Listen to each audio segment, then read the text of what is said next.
कैसे हैं प्यारे विद्यार्थियों, आशा करते हैं ठीक ठाक होंगे। आइए आज हम लोग देखते हैं उत्तल गोली पृष्ठ के अपवर्तन का सूत्र। पिछले वीडियो में हम लोगों ने क्या देखा था, अवतल गोली पृष्ठ के अपवर्तन का सूत्र। ये दोनों सूत्र ऐसे हैं कि जो बोर्ड परीक्षा की दृष्टि से बड़े ही इंपॉर्टेंट हैं। इन दोनों में से घुमा फिरा करके कोई एक देता है, हर साल देता है ना। तो थोड़ा ढंग से देखेंगे। इसके फिगर को पहले देखें आप। फिगर में क्या करेंगे, एक उत्तल गोली पृष्ठ हम लोग लेते हैं। ये उत्तल गोली पृष्ठ है, ऐसा होता है। देखिए गोली पृष्ठ जितने भी होते हैं, गोली पृष्ठ, उत्तल गोली पृष्ठ या अवतल गोली पृष्ठ, इसमें क्या होता है, अपवर्तन का रूल लगता है। ये मान लीजिए आपका मीडियम कौन सा है, मीडियम है N1। ये मान लीजिए मीडियम है N2। ये आपका विरल माध्यम हो सकता है, होता है। मान के हम लोग जो चल रहे हैं, ये क्या होता है, सघन, सघन होता है ना। ये डेंसर मीडियम होता है, रेयर मीडियम होता है। इसमें ये इसका क्या होता है, मुख्य अक्ष होता है। ये इसका मुख्य अक्ष है, मुख्य अक्ष होता है। इसको हम लोग क्या लिख देते हैं, ध्रुव लिख देते हैं, P, पोल होता है ये ना। हम लोग क्या करेंगे, यहाँ पे ऑब्जेक्ट रखते हैं, कोई ऑब्जेक्ट रखते हैं यहाँ पे, एक ऑब्जेक्ट रखते हैं यहाँ पे O, ऑब्जेक्ट O हो जाएगा। यहां से जो प्रकाश की किरण चलेगी, ये प्रकाश की किरण आपतित किरण होती है। ये आपतित प्रकाश की किरण होती है। जब यहाँ पे गिरेगी, जहां पे ये इसका मान लीजिए, इसका वक्रता केंद्र मान लीजिए यहाँ पे है, इसका वक्रता केंद्र है C, ये वक्रता केंद्र है C। C से क्या करेंगे, इसके ऊपर हम लोग अभिलंब डालेंगे, नॉर्मल खींचते हैं। इसको आप इंचपटरी से खींचिएगा, ये इसका अभिलंब होता है, अभिलंब। ये जो प्रकाश है, आपतित किरण जो है, ये विरल माध्यम से सघन माध्यम में जा रही है, इसलिए अभिलंब की तरफ क्या होगी, थोड़ा सा बेंट होगी, झुकेगी थोड़ा सा, अभिलंब की तरफ थोड़ा सा ये झुक जाती है, इस तरह से अभिलंब की तरफ झुकेगी। ये आपतित किरण इधर आई और दूसरी किरण को लेके जाते हैं हम लोग, ये ध्रुव से होके जाती है। जो किरण ध्रुव से होके जाती है वो सीधे क्या होगी, सीधे निकल जाएगी, सीधे निकल जाएगी। ये मुख्य अक्ष के थ्रू क्या होगी, सीधे चली जाती है, सीधे ऐसे निकल जाएगी ना। ये दोनों किरणें जा करके एक दूसरे को कट करती हैं, यहां पे कट करती हैं, इसलिए यहां पे क्या हो जाता है, इमेज बन जाता है। ऑब्जेक्ट का इमेज यहां पे आपको बन जाता है, ओ का इमेज आई पे क्या होता है, बन जाता है। ये जो कोण होता है, देखिए फिगर को आप थोड़ा बढ़िया से डिफाइन कीजिएगा। फिगर जितना बढ़िया आपका रहेगा, फिगर से ही आपका पता चलता है कि आपको क्या आ रहा है, क्या नहीं आ रहा है। फिगर से ही ज्यादा क्लियर होता है। ये जो आपतित किरण है और ये अभिलंब है, अभिलंब और आपतित किरण के बीच के कोण को हम लोग कहते हैं, आपतित किरण और बीच के कोण को कहते हैं आई। ये आपतन कोण होता है। ये जो कोण होगा, ये कोण हो जाएगा R, अपवर्तन कोण हो जाएगा। उसके बाद इन कोणों को कुछ अपने हिसाब से हम लोग मान लेते हैं। हम मान लेते हैं इसको अल्फा, ये कोण अल्फा मान लिया। ये कोण मान लेते हैं बीटा, ये बीटा मान लिया। इसको मान लिया गामा। हम किसी को कुछ भी मान सकते हैं, अल्फा बीटा गामा कहीं पे भी मान सकते हो आप, कुछ किसी को कुछ भी मान सकते हैं यहाँ पे। ये आपका देखिए फिगर होता है। फिगर को थोड़ा सा सफाई से बनाइएगा, फिगर से ही ये डिसाइड होता है कि आपको चीजें समझ में सही से आ रही नहीं आ रही हैं, आप नकल से लिखे हो या कहां से अकल से लिखे हो, चीजें यहीं से डिफाइन होंगी। फिर क्या करते हैं हम लोग, इस पॉइंट से ये पॉइंट आपको M हम लोग शो कर देते हैं। M से हम लोग क्या करेंगे, इसके ऊपर अभिलंब डाल देते हैं, लंब डाल देते हैं। ये लंब डाल देंगे, ये पॉइंट हम लोग लिख लेते हैं कितना, N लिख लेते हैं। यहां से जो डिस्टेंस होगा, डिस्टेंस को हम लोग कहां से मापते हैं, ध्रुव से मापते हैं। ध्रुव से इसकी जो दूरी होगी, वक्रता केंद्र की जो दूरी होती है वो कितनी होती है, R। ध्रुव से जो इमेज की दूरी होती है वो कितनी होती है, ये V हो जाएगी। ध्रुव से ही ऑब्जेक्ट की दूरी कितनी हो जाएगी, U हो जाएगी। तो इस तरह से साफ साफ आप क्या करेंगे, फिगर बनाएंगे। जब फिगर बन जाएगा तो बाकी काम आपका आसान हो जाता है। फिगर पे ही ज्यादा आप ध्यान दीजिएगा। अब देखो, इतना होने के बाद क्या करेंगे, अब हम लोग स्नेल रूल को फॉलो करेंगे ना। देखिए चित्रानुसार क्या हो जाएगा, चित्रानुसार, चित्र बढ़िया बनाइएगा, चित्र के बारे में थोड़ा सा लिखिएगा, चीजों को थोड़ा सा लिख दीजिएगा, डिफाइन कर दीजिएगा फिगर को। उसके बाद क्या करेंगे, चित्रानुसार लिख के, चित्रानुसार क्या हो जाएगा, स्नेल के नियम से, स्नेल के नियम से क्या करेंगे हम लोग, इसको लगाएंगे स्नेल के नियम से। देखिए स्नेल के नियम से क्या हो जाता है, प्रकाश क्या होता है, n1 से कहां जा रहा है, n2 में, इसलिए 1n2 बराबर हो जाएगा साइन आई अपान कितना होगा, साइन आर हो जाता है। Sine i upon sine r बराबर 1n2 को हम लिखना जानते हैं क्या होता है, n2 अपान n1। ये निरपेक्ष अपवर्तनांक, माध्यम के निरपेक्ष अपवर्तनांक होते हैं। यदि आई व आर बहुत छोटे हों, यदि आई व आर बहुत छोटे हों,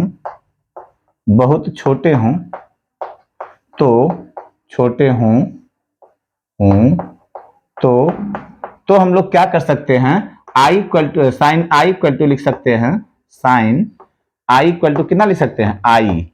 साइन आर इक्वल टू कितना लिख सकते हैं, आर लिख सकते हैं ना। जैसा कि हम बताए हैं पहले वाले वीडियो में हम आपको बताए थे कि ऐसा क्यों लिख सकते हैं, क्योंकि साइन जीरो का वैल्यू जीरो होता है। जब जीरो का जीरो होता है तो ऐसे जब आई बहुत छोटा होगा, जीरो के करीब होगा, तो साइन आई का वैल्यू कितना हो जाएगा, आई। ऐसे साइन आर का वैल्यू कितना हो जाएगा, आर। इसलिए ये जो आपका बनेगा, इस इक्वेशन से हम लोग चलेंगे फ्रॉम वन, इसलिए फ्रॉम वन इक्वेशन वन से क्या हो जाएगा, यहां पे लिख सकते हैं आई upon R equal to n2 अपान कितना हो जाएगा, n1, इतना होगा। इसका इसमें मल्टीप्लाई कर देते हैं, तो ये कितना हो जाएगा आपका, देखो ये हो जाएगा n1i बराबर हो जाएगा n2r। इक्वेशन नंबर इसको 2 बना देंगे हम लोग। समझ में आया, इसका इसमें मल्टीप्लाई कर दिया। अब आई और आर का वैल्यू हम लोग निकालेंगे। अब ट्रायंगल देखिए कौन सा, MOC में, ट्रायंगल MOC में, triangle in triangle MOC, in triangle MOC में, ट्रायंगल MOC में क्या हो जाएगा, ये जो होता है बहिष्कोण होता है, एक्सटर्नल एंगल होता है ट्रायंगल का। जो एक्सटर्नल एंगल होता है, बहिष्कोण होता है, वो सम्मुख दोनों कोणों के योगफल के क्या होता है, बराबर होता है। आई इक्वल टू हो जाएगा अल्फा प्लस बीटा, तो आई इक्वल टू हो जाएगा, आई इक्वल टू कितना होगा, आई इक्वल टू हो जाएगा अल्फा प्लस बीटा, ये हो जाएगा अल्फा प्लस बीटा हो जाएगा। इक्वेशन नंबर 3 कर दो इसको आप। और त्रिभुज हम लोग ये देखते हैं, त्रिभुज MCI में, अब इन ट्रायंगल MCI में, ट्रायंगल MCI, इस ट्रायंगल में देखो क्या हो जाएगा, MCI में, इसमें क्या हो जाएगा, ये बहिष्कोण हो जाएगा। बहिष्कोण ये होगा, ये इन दोनों कोणों के योगफल के क्या होगा, बराबर होगा। तो बीटा इक्वल टू हो जाएगा, बीटा इक्वल टू हो जाएगा कितना, बीटा इक्वल टू हो जाएगा आर प्लस गामा हो जाएगा। आर को इधर ले आओ, आर इक्वल टू हो जाएगा, आर इक्वल टू कितना होगा, इसको इधर ले आओ, तो बीटा माइनस कितना हो जाएगा, गामा हो जाएगा। इक्वेशन नंबर 4 हो जाएगा। ये आई व आर का वैल्यू हम लोग लेके इक्वेशन 2 में रख देंगे। आई व आर का मान इक्वेशन 2 में रखने पर, इक्वेशन 2 में रखने पर, चलो ठीक है रखते हैं हम लोग। रखने पर जब इक्वेशन 2 में आई व आर का वैल्यू रखेंगे, आई का वैल्यू हो जाएगा n1, आई का वैल्यू कितना हो जाएगा, आई का वैल्यू है alpha plus beta equal to हो जाएगा n2r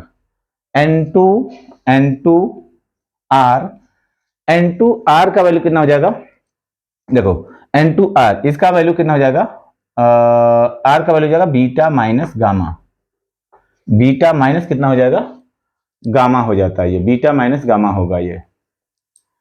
चलो ठीक है, बीटा माइनस गामा होगा। यहां पे इसका हम लोग क्या करते हैं, n1, देखो n1 क्या हो जाएगा, अल्फा प्लस हो जाएगा n1 बीटा बराबर हो जाएगा n1 alpha plus n1 beta equal to, इसका इसमें गुणा कर दो, n2 beta minus n2 gamma हो जाएगा। n2 गामा को इधर ले आओ, बीटा को उधर ले आओ, तो n1 अल्फा प्लस हो जाएगा n2 गामा बराबर हो जाएगा, इसको इधर ले आएंगे तो n2 बीटा माइनस इधर आया n1 बीटा, तो हम लोग बीटा को कॉमन ले लेते हैं, बीटा कॉमन लेंगे तो n2 माइनस कितना बचेगा, n1 बचेगा। इस तरह से ये हो जाएगा। तो n1 alpha plus n2 B gamma बराबर इतना आएगा। इक्वेशन नंबर इसको हम लोग 5 कर देते हैं ना, इक्वेशन 3 4 5 हो जाएगा। अब यहीं तक आपको क्या करना था, ज्यादा ध्यान देना था। यहां तक अगर आप क्लियर हैं तो आगे चीजें सब आसान है ना। अब देखो क्या करेंगे इसमें, देखिए क्या करेंगे, अगर द्वारक इसका बहुत छोटा हो, यदि गोली पृष्ठ का द्वारक, गोली पृष्ठ का द्वारक बहुत छोटा हो, बहुत छोटा हो, यदि गोली पृष्ठ का द्वारक बहुत छोटा हो तो अल्फा बीटा गामा भी छोटे होंगे। तो अल्फा बीटा गामा भी बहुत छोटे होंगे, बहुत छोटे होंगे। अल्फा बीटा गामा भी बहुत छोटे होंगे। जब देखो द्वारक बहुत छोटा होगा तो यम और करीब आ जाएगा, यहां से हम लोग अभिलंब डालेंगे तो यन इसके पी के बहुत करीब होगा। इस अवस्था में जब यन यहां होगा तो यन और पी लगभग एक दूसरे से सटे होंगे, यानी संपाती होंगे, तथा यन व पी एक दूसरे के संपाती होंगे, एक दूसरे के संपाती होंगे, के संपाती। संपाती माने क्या होता है, एक दूसरे के ऊपर संपाती होंगे, लगभग क्या होते हैं, संपाती होंगे। यदि गोली पृष्ठ का द्वारक बहुत छोटा हो तो अल्फा बीटा गामा भी बहुत छोटे होंगे तथा एन व पी एक दूसरे के क्या होंगे, संपाती होंगे। जब संपाती हो जाएंगे तो जो दूरी हम लोग एन से माप रहे हो कहां से मापने लगेंगे, पी, क्योंकि रूल यही होता है कि सभी दूरियों को हम लोग कहां से मापते हैं, ध्रुव से मापते हैं। गोली पृष्ठ के कहां से मापेंगे, ध्रुव से मापते हैं। तो देखो इसमें क्या हो जाएगा, और जब अल्फा बीटा गामा बहुत छोटा होगा तो tan 0 0 होता है, tan 0 0 होता है, tan अल्फा कितना हो जाएगा, अल्फा हो जाएगा। इसलिए क्या हो जाएगा, अल्फा बराबर आप लिखोगे tan अल्फा।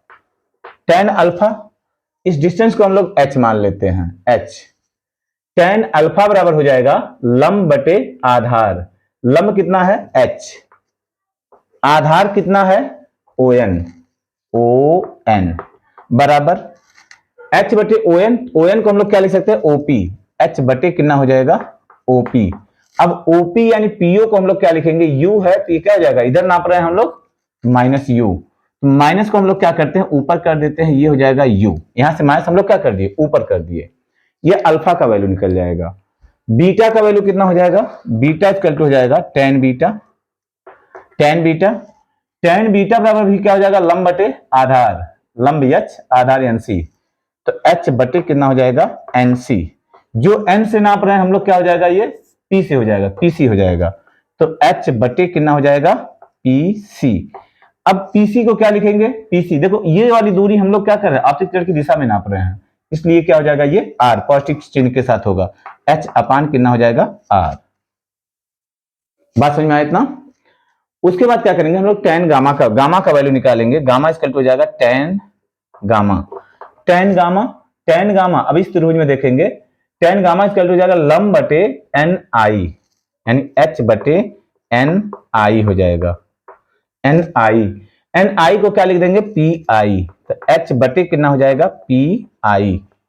समझ में आया, H बटे PI को हम लोग क्या लिख सकते हैं, ये भी इधर नाप रहे हैं, पॉजिटिव होगा, तो H बटे कितना हो जाएगा, V। ये अल्फा बीटा गामा का वैल्यू आया। अब अल्फा बीटा गामा का वैल्यू हम लोग क्या करेंगे, इक्वेशन 5 में रख देंगे ना। तो चलो ठीक है, इसको हम इरेज कर रहे हैं, देखिए थोड़ा सा इरेज कर रहे हैं इसको। देखो यहां पे क्या हो जाएगा, आपका वैल्यूज हम लोग रख रहे हैं ना, इक्वेशन 5 से, फ्रॉम इक्वेशन 5 इक्वेशन 5 में हम लोग क्या कर रहे हैं, इक्वेशन 5 में ये वैल्यूज हम लोग लाके रख रहे हैं। n1 अल्फा का वैल्यू -h अपान u, -h अपान u और इंटू n1 है, तो n1 को हम लोग क्या कर रहे हैं, इधर लिख दे रहे हैं ना, n1।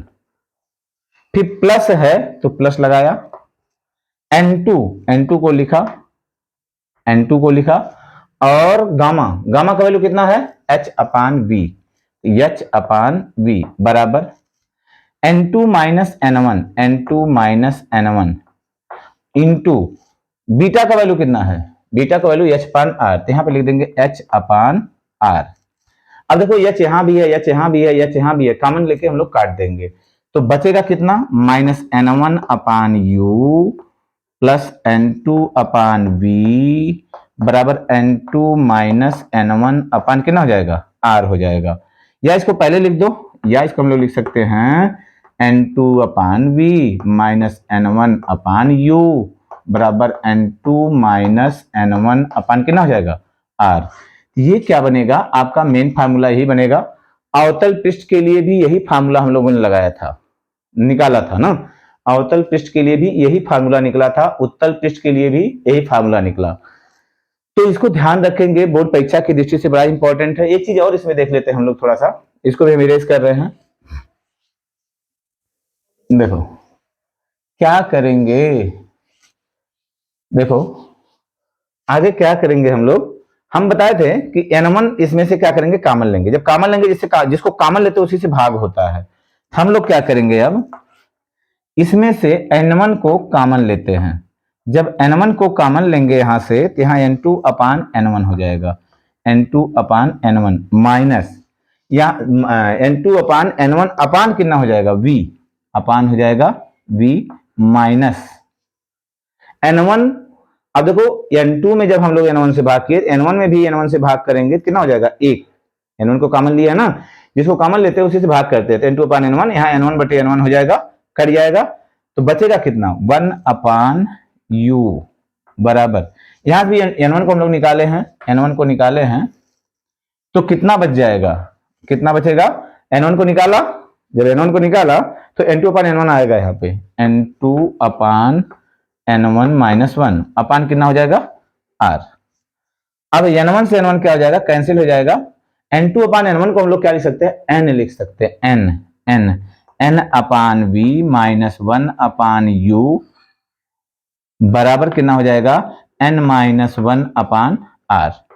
अगर हम लोग क्या कर रहे हैं, एयर से अगर हम लोग जा रहे हैं, कहाँ जा रहे हैं, इसमें जा रहे हैं, क्या नाम होता है, ग्लास में जा रहे हैं, तब ये फार्मूला हम लोग क्या कर सकते हैं, लगा सकते हैं ना। तो आशा करते हैं कि ये चीज भी आपको समझ में आया होगा। अगर समझ में आया है तो कमेंट करके बताओ। आगे आगे देखते हैं हम लोग और क्या पढ़ना है, क्या पढ़ाना है, नेक्स्ट वीडियो में मिलेंगे।